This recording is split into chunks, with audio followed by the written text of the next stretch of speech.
Assalamualaikum warahmatullahi wabarakatuh.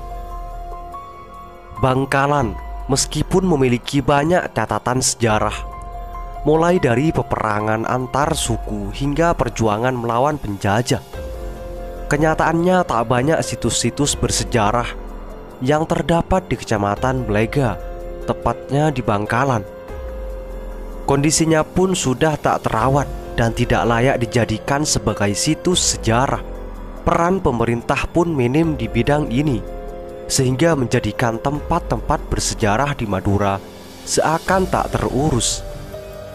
Akan tetapi, jika hal-hal sejarah dilestarikan, maka Madura akan menjadi tempat yang kaya akan sejarah.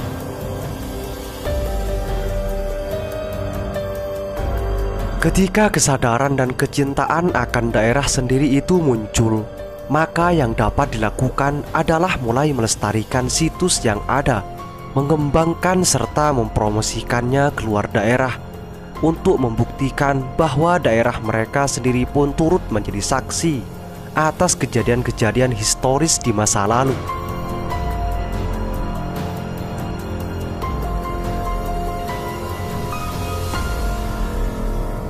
Salah satu tempat bersejarah di Kecamatan Blega ialah Makam Agung Pangeran Macan Putih yang berlokasi di Kampung Karang Kemasan. Makam tersebut merupakan makam seorang patih dari Kerajaan Blega, yakni Patih Macan.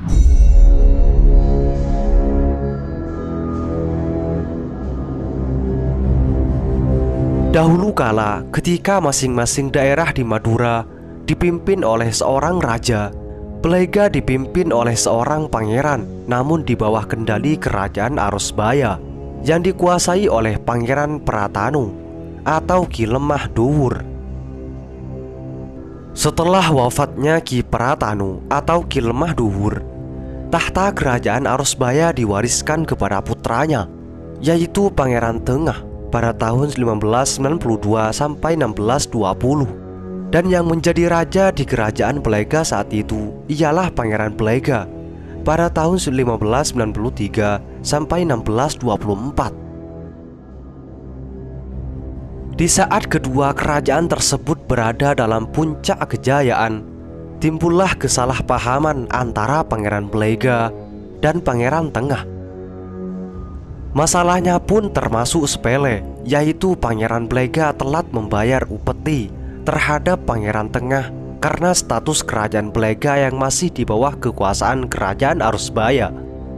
Jadi sudah seharusnya Pangeran Blega membayar uang upeti tiap tahun kepada Raja Arosbaya atau Pangeran Tengah.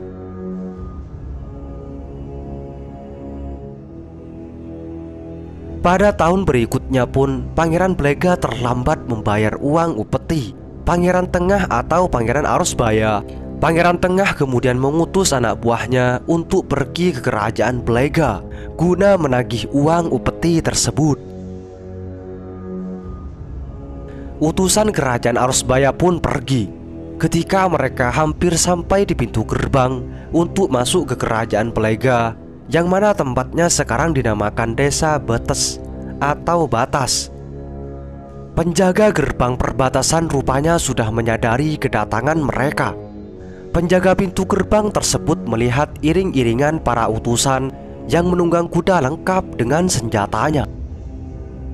Seketika itu pula mereka menunggangi kudanya dengan sangat kencang menuju ke Keraton Blega. Sesampainya di hadapan Pangeran Blega, kedua prajurit penjaga pintu gerbang memberitahu bahwa ada iring-iringan prajurit banyak dan lengkap dengan senjatanya. Setelah mendengarkan apa yang disampaikan kedua prajuritnya, Pangeran Blega menyuruh patih kepercayaannya, yaitu Pangeran Macan Putih, untuk pergi ke perbatasan dan menemui utusan dari Pangeran Arosbaya tersebut.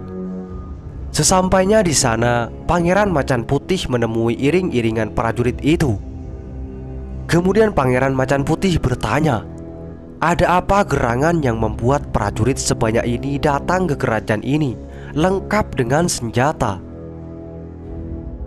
Salah satu dari prajurit kerajaan Arosbaya menjawab, Kami utusan dari kerajaan Arusbaya datang ke sini guna menagih uang upeti kerajaan ini. Apakah layak mendatangkan prajurit sebaya ini hanya untuk menagih uang upeti? Menurut saya seharusnya 2 orang saja cukup, ucap Pangeran Macan Putih. Kami tidak mau tahu, ini perintah, biarkan kami masuk, kata prajurit Arusbaya seraya memaksa untuk menerobos pintu perbatasan. Baiklah, kalau begitu langkahi dulu mayat saya, baru kalian boleh masuk, ucap Pangeran Macan Putih sambil menghadang prajurit-prajurit tersebut.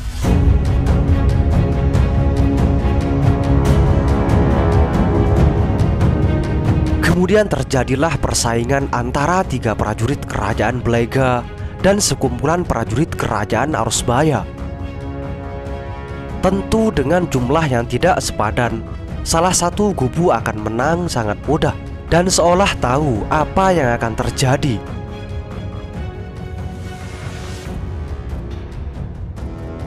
Pangeran Macan Putih menjelma menjadi macan putih kembar, dan bersama 2 prajurit lainnya ia mengamuk, sehingga prajurit Arusbaya banyak yang terbunuh, dan prajurit lain yang selamat pun melarikan diri dan kembali ke Arusbaya.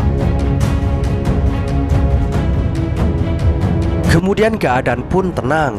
Pangeran Macan kembali ke sosok manusianya, dan ia beserta 2 prajurit lain menghadap kepada Pangeran Belega guna melaporkan apa yang telah terjadi.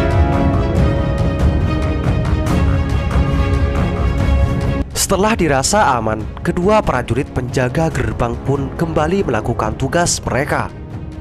Tak lama setelah itu, sekitar jam 3.00, penjaga gerbang itu mendengar kabar dari luar bahwa ada sekumpulan prajurit yang jumlahnya berkali-kali lipat lebih banyak dari sebelumnya datang dari arah Arusbaya menuju ke perbatasan Belega. Anehnya, prajurit-prajurit itu datang dengan amukan yang semakin menjadi-jadi. Tanpa pandang bulu, anak kecil, orang tua, dan siapapun yang berada di hadapan mereka akan menjadi sasaran amukan. Prajurit penjaga pintu gerbang Belega langsung menunggang kudanya kencang sekali untuk menuju ke keraton Belega begitu mendengar kabar berita itu. Prajurit itu melapor pada Pangeran Belega tentang apa yang ia dengar dari rakyatnya. Pangeran Belega sangat terkejut mendengar hal itu.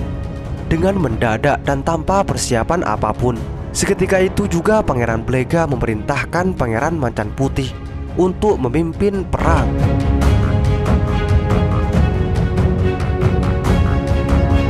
Dengan keadaan yang tidak siap itu, maka ketika prajurit-prajurit Arusbaya datang menyerang, pasukan kerajaan Belega menyambut mereka dengan jumlah yang seadanya dan dipimpin oleh Pangeran Macan Putih. Kiai Panombak dan prajurit-prajurit Belega pun mengamuk sehingga terjadilah peperangan sangat sengit. Dikisahkan pula ketika semua kuda terpakai oleh masing-masing prajurit, seorang prajurit kerajaan Belega mengambil gidang atau kuda-kudaan dari gedek dan langsung mengamuk ke arah prajurit Arusbaya. Dan ajaibnya, gidang tersebut berubah menjadi kuda perkasa. Di dalam peperangan itu banyak prajurit yang terbunuh. Salah satunya ialah Pangeran Kambeng yang terbunuh dan mengambang di desa Sebengen. Sekarang makamnya dinamakan makam Pangeran Kambeng. Namun dengan amukan Pangeran Macan Putih dan semua kesatria kerajaan Belega, juga Kiai Panombak mampu membuat sebagian prajurit melarikan diri.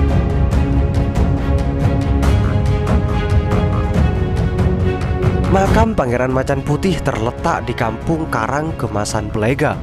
Tempat bersejarah ini banyak dikunjungi oleh para pelajar yang ingin meliput tentang kejadian historisnya atau sedang mempelajari sejarah dan kebudayaan Madura. Makam Pangeran Macan Putih terletak di Kampung Karang Kemasan Belega. Selain makam Pangeran Macan Putih, ada juga makam prajurit yang menghidupkan lampu sebagai tanda peringatan akan adanya perang. Makam prajurit tersebut dinamakan makam Pademaran Pademaran ialah bahasa Madura dari lampu minyak atau bahasanya penerangan lampu. Ada pula makam seorang prajurit yang menabuh kenong untuk menggerahkan pasukan. Makam tersebut dinamakan makam Pangeran Kenong yang terletak di Kampung Mandala, Desa Nyormanis. Semoga bermanfaat. Assalamualaikum warahmatullahi wabarakatuh.